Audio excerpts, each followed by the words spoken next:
So hey everyone, this is a final Xbox 360 game review, at least for today. This is on the game NBA Street Homecourt for the Xbox 360. NBA Street Homecourt is a game that was released by EA. This is, and it's a game that is involving NBA players on the street. And it's a 3-on-3 basketball game. So what you do is you can play with all the different NBA teams and pick and choose from the starting either the starting five or all the players on the team. And they have all stars you can pick from. Yeah, but what they do is, and then but the main point of the game is the home court mode where you create your own created character in the game. And then you start your way working out with two different created characters, the characters that came in the game. I'm not sure if it's ball or legendary players who are 3 on 3-on-3 type specialists, or globetrotters players, or stuff like that, or just street legends. I'm not sure if they're just people that worked on the game and they put in the game. I'm not for sure, because then they have some NBA players that are in later on in the game, and the NBA players, they use them for later on in the game when you get your first M challenge. And they have some NBA players with creative with NBA players. You can add NBA players to your team, and they have NBA players, court battles where you get court access essentially. And then you can, in the beginning, it's called court access because you get access to the courts. And there are some of them that you basically, don't get access to a court. It's the same court you already played at. And there's mostly outdoor courts, but there is one indoor court gym that you play at. And then also for the final, you get to win it, to win the home court challenge. Then you're level 20, you get to host a team. And then you also you get power ups. You get not power ups, but XP boost, where you get it's RP rating points, I believe.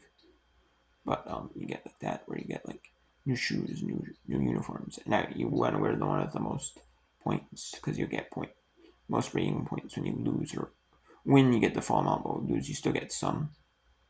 So you really want the one that gets you the most, because then you have to play less battles. And obviously you want it, and there's some scored to 21, and it's ones and twos. So 2-pointers in regular basketball are worth 1. 3-pointers are worth 2. There's no fouls called, and then there's shot clock violations. It's the only rule from. And if you hit and if you hit the rim, the shot clock gets reset to 24 seconds. This back before the 14-second shot clocks NBA uses. So, and college they use the 30, they reset down to 20. So that's what it is. But they do have WNBA players in there as well. They have Diana Taurasi in there. They have a story on her, a thing on her about the national team, or not the national team. Her WNBA, the Phoenix Mercury. I said national team. But but they do have her. I'm talking about the Phoenix Mercury team. And then they have one on Lisa Leslie. They have a Lisa Leslie. They don't have, and they don't have one on. The only 3 I've actually seen are, there might be more, but I know there's Lauren Jackson. There's Lisa Leslie, and there's Diane Trozzi. In the first playthrough, you had to play through once, and then you had to play through second character level 10 to get the achievement. all the achievements. There's 2 online ones. I didn't get them all, obviously, because I can't. Servers are completely down. Yeah, it's cool though. It's still a cool game with like good replay. I mean, they have other ones like they have Homecourt. They have like regular points, say like 21 or the 30 or the like 30 is the max I've seen, but they have to like 11 to 7 to 5, or they points in the first team to score that amount of points or higher. You don't have to score exactly 5, but you can score 6 in one. And you can do like double dunks, where if you max out your dunk meter and time it right, you can actually get 2 dunks. Or if you do certain special moves, which is like on Xbox 360, it's like the Y and like RB buttons, like the right bumper. You can like do moves or press the Y and you get smaller moves, or Y and RB get the big moves, point moves. But it's a little risky because if you don't score or don't like dunk it in, you don't do it. And then they have some that are like shots only, where you can the only scores that count are shots, or dunks only scores that count are dunks. They have game breaker battle where any shot counts to increase your game breaker, like passes, like shots or dunks. If you make whatever game breaker you earn, but if you're but the score doesn't count until you use game breakers. So in that, I kind of use it's kind of like risky but you move all the way up to like 4 pointer, like the max, and you want to like dunk it or you want to score, which but yeah, and then you get like the 3, and then you get 4 for a dunk if you do or 1 point shot, or 2 point shot you do 5, or if you do the 3 point, and then you get the trifecta, so you get 2, then you'll get +3, which is like x3 for that, which turns into like x3, because it's like a 3 times dunk, because you have.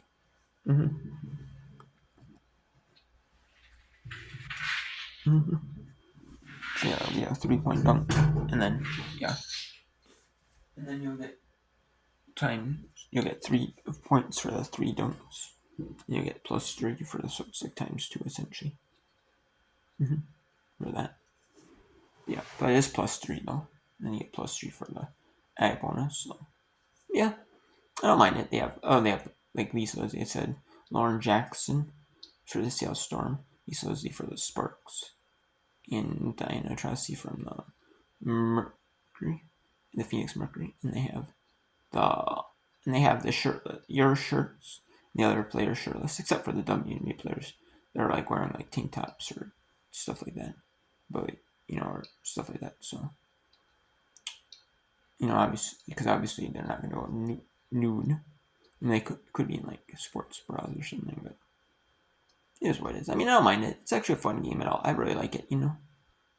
Like this. And I didn't even know there was WNBA players in this game.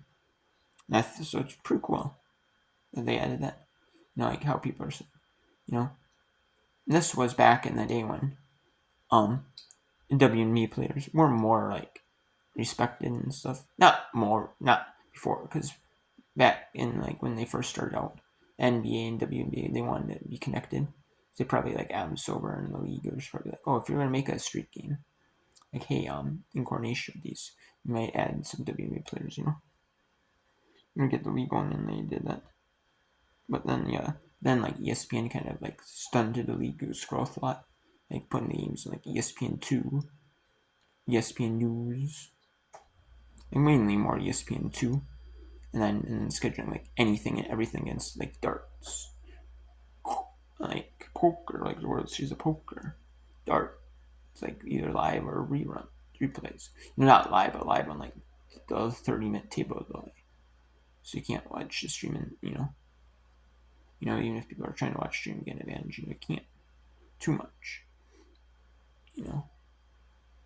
Plus also if players are, listening to something in headphones, they can't like actually hear like the live like broadcast, of the thing, and be like, oh hey, you're going to be, you can't find out what their whole cards are, obviously. That would be cheating. And yeah, so stuff like that. So yeah, that's what it is. But But yeah, that was bad, and then for a while there was like the ESPN like really stunned the growth of the league. Like they either kept the same amount of fans or they went down. I think they actually lost fans though because, you know, and then they actually like had start times and like they might be sharing games like NBA arenas. Like they were NBA arenas all if they were in NBA cities. So they'd share with like the NBA arenas. So if like they had a playoff game or they play in like G League arenas, so like the G League, like the WNBA would. I remember a lot of games like even 2018. I think the first year I got into like 2018, 2019. They had still a bunch of like early start times like games. Not tons, but they still did. Not like kids' day games either. Not like education day games, like kids' day games. They said ran like 10 a.m. times, maybe like the G League team was playing or the NBA team was playing, then. Or maybe they just had a random 10 a.m. game just to have a random 10 a.m. game. It's like, now they don't anymore, except for like kids' days. Kids' days, like education days. Like college teams do, or most college teams do one game a year on like Monday, Tuesday, Wednesday, Thursday, or Friday at like 10 a.m., 11 a.m. local time during like the school year. So for college, for like all like the different like college levels, like they do, mainly like a lot of Division 1 teams do. They might play against a Division 2 opponent, a game that would not be like the highest attended, like a Division 2 opponent. They might do a Division 2 opponent during like their regular season. Some may do it during like the exhibitions, but or some exhibition, or they use like women's hockey games. As it that they use like women's basketball exhibition, like women's basketball. Some men's do it too, but not. I don't know if all men's teams do it, but I know a lot of men's teams that do it too. So maybe one game each, one men's team, one men's team versus it's like Division 2 opponent or like a bottom, like the lowest bottom tier opponent. Like a lot of them do like they schedule a game. They have a game that's on their schedule like that might be really well attended for that school. And they'll put it on. So yeah, it's kind of cool though. They put that in there back before like the league got stunning growth from it from ESPN from ESPN's like programming director at the time. Nowadays, now he got canned and let go, and now they put in someone else in charge. Now they put it like they still put games on like ESPN 2,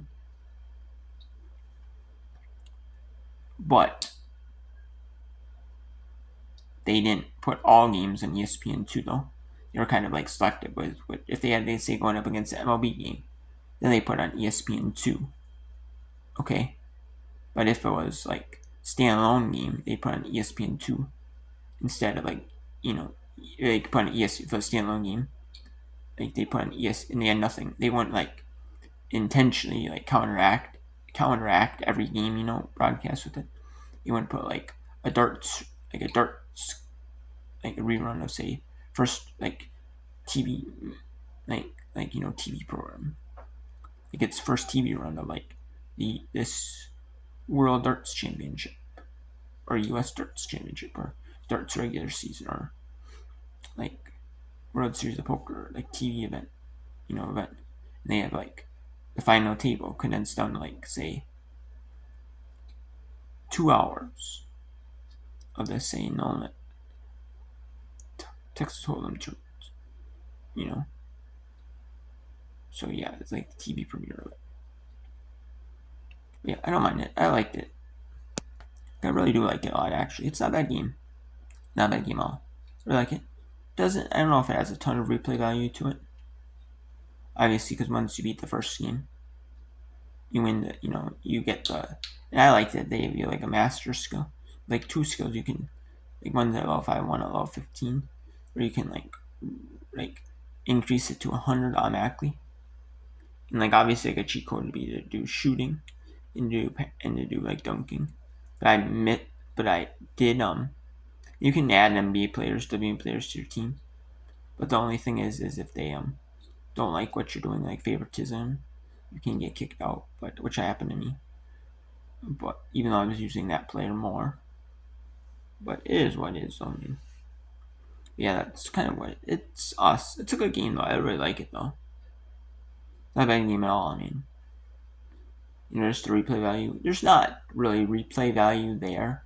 I would say after you play through the mode, after you play through like the modes, special mode, like the Homecourt challenge, you try out the other modes.